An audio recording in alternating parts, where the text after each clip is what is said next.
વેલ એ red soil ને black સોઇલની mix છે, mostly red soil pitch છે મેં જે વાંચ્યું હતું એના પ્રમાણે. એટલે પિચનું થોડોક બાઉન્સ સારો હોય છે, અને બાઉન્સ સારો હોય મતલબ કે શોટ્સ માટે સારી હશે અને બેટિંગ માટે બહુ સારી વિકેટ હશે. યુઝ્યુઅલી આમે અમદાવાદ બેટિંગ માટે ફેવરિંગ હોય છે.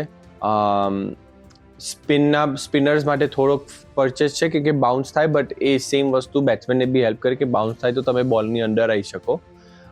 એટલે I think batting friendly pitch હશે, અને આઈ થિંક કોઈ બી ટીમ જે ફાઇનલ છે તો જે બેટિંગ પહેલાં કરશે એને થોડોક ફાયદો થશે.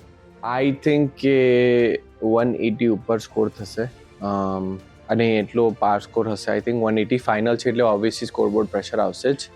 રેડ સોઇલ હોય તો બાઉન્સ વધારે હોય, એટલે બાઉન્સમાં વધારે હોય તો તમને એકચ્યુઅલી અંડર આવી શકો તમે બોલની, તો તમે બોલ મારી શકો, પણ એમાં થોડો સ્પિનર્સને પરચેસ બી વધારે મળે.